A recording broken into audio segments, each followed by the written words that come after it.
Diabetes mellitus tipe 2 merupakan penyakit tidak menular yang meningkat jumlahnya secara global maupun nasional. Penyakit resisten insulin ini tercatat menyerang 537 juta orang pada tahun 2021 dan diperkirakan akan menjadi 783 juta di tahun 2045. Indonesia sendiri menempati posisi kelima dengan jumlah penderita terbanyak yaitu 19,47 juta orang. Diabetes mellitus tipe 2 memiliki gejala khusus yang sering muncul yaitu ditandai dengan 3P.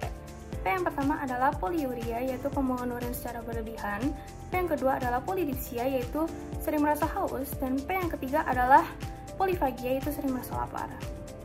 Penyakit ini juga disebabkan oleh beberapa faktor risiko.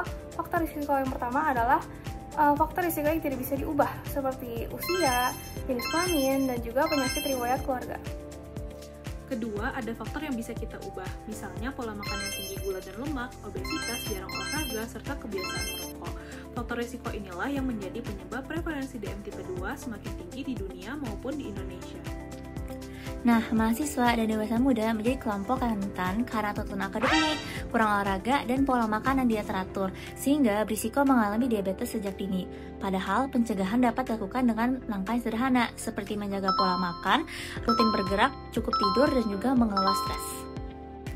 Supaya lebih mudah dipahami, kami mencoba menyampaikan edukasi ini lewat media yang seru, yaitu board game Monopoly bertema diabetes. Lewat permainan ini, kita bisa belajar bahwa setiap keputusan kecil dalam hidup, mulai dari makanan yang kita pilih, kebiasaan olahraga, sampai pola tidur, punya dampak besar untuk kesehatan jangka panjang loh.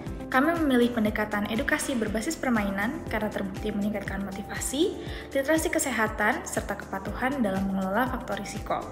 Dengan cara yang interaktif dan menyenangkan, game ini diharapkan dapat membantu mahasiswa memahami pentingnya gaya hidup sehat, meningkatkan kesadaran akan risiko diabetes, serta mendorong perilaku pencegahan sejak dini.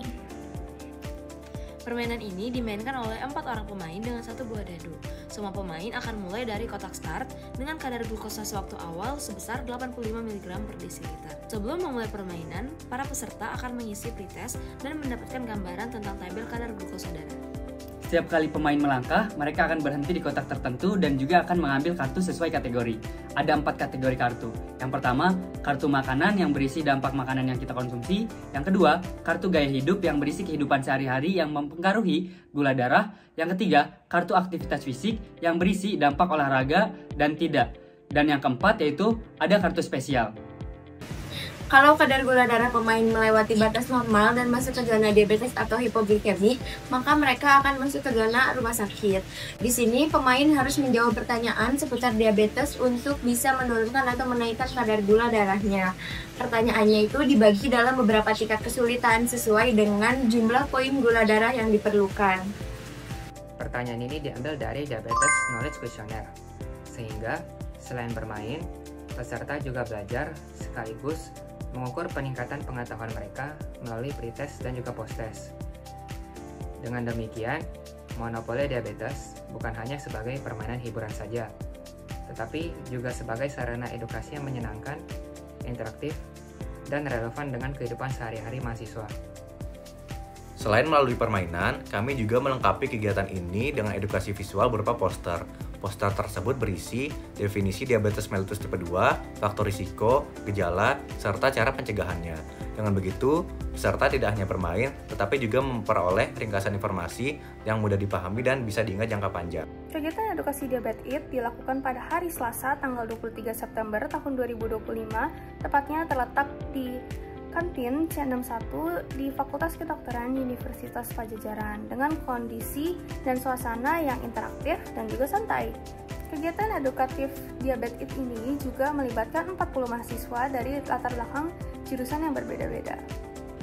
Penilaian pengetahuan menggunakan DKQ sebagai pretest dan posttest menunjukkan hasil peningkatan skor sebesar 63,8% dari 50,87% sebelum bermain menjadi 83,37% setelah bermain. Peningkatan juga terjadi pada seluruh item pertanyaan menandakan bahwa permainan mampu memberikan pemahaman yang komprehensif mengenai diabetes mellitus tipe 2. Untuk memastikan signifikansi peningkatan pengetahuan, dilakukan analisis statistik terhadap hasil pretest dan juga posttest pada kedua kelompok. Uji per-t-test menunjukkan bahwa baik kelompok mahasiswa kesehatan maupun non-kesehatan mengalami peningkatan signifikan dengan nilai P kurang dari 0,001. Hasil uji Wilcoxon Sign Rank Test pada keseluruhan peserta juga konsisten menunjukkan perbedaan yang bermakna. Selain melihat peningkatan pengetahuan secara keseluruhan, kami juga membandingkan hasil antara mahasiswa kesehatan dan non-kesehatan. Tujuannya adalah untuk mengetahui apakah metode edukasi interaktif seperti Diabirit efektif digunakan sebagai metode edukasi untuk semua kalangan mahasiswa. Hasil dari uji independen t-test menunjukkan tidak ditemukan perbedaan signifikan antara kedua kelompok, sehingga Diabirit bisa digunakan secara inklusif untuk semua kalangan mahasiswa. Selain pretest dan posttest, peserta juga diminta untuk memberikan umpan balik terkait pengalaman mereka. Hasilnya, sebanyak 65% peserta sangat setuju dan 30% peserta setuju bahwa permainan sesuai dengan kebutuhan pembelajaran. Dari aspek efektivitas, sebanyak 70% peserta sangat setuju dan 25% peserta setuju bahwa permainan membantu memahami materi dengan baik. Terakhir, sebanyak 72,5% peserta menilai bahwa permainan memberikan dampak positif, berupa peningkatan motivasi, kesadaran, dan pemahaman. Untuk menilai keberhasilan program, digunakan 3 indikator utama, yaitu yang pertama, minimal sebanyak 40 mahasiswa Fakultas Kesehatan dan Non-Kesehatan berpartisipasi dalam kegiatan permainan Diabitit dan mengisi DKQ. Yang kedua, terdapat peningkatan dari hasil pretest ke posttest, yaitu lebih atau sama dengan 30%. Dan yang ketiga, sebanyak 5 orang memberikan tanggapan terkait dengan festival gagasan. Semua indikator keberhasilan tersebut tercapai dengan baik. Sebanyak 40 mahasiswa mengikuti kegiatan permainan Diabitit ini dan mengisi kuesioner. Terjadi peningkatan skor lebih dari 30% dari pretest ke posttest, bahkan hingga 63,8%. Dan 40 peserta memberikan umpan balik terhadap permainan ini. Kesimpulannya, board game edukasi diabetes ini terbukti efektif dalam meningkatkan pengetahuan mahasiswa mengenai diabetes mellitus tipe 2 dengan peningkatan rata-rata skor sebesar 63,8%. Permainan ini bersifat inklusif karena memberikan hasil yang setara pada mahasiswa kesehatan maupun non-kesehatan. Selain itu, respon peserta sangat positif menunjukkan bahwa permainan ini tidak hanya menyenangkan tetapi juga bermanfaat sebagai media pembelajaran interaktif. Adapun saran untuk pengembangan ke depan agar dapat melakukan evaluasi jangka panjang untuk menilai dampak permainan terhadap perubahan perilaku sehat, mengoptimalkan kondisi pelaksanaan dengan lingkungan yang kondusif dan rentang waktu yang sesuai, serta memperluas sasaran kegiatan.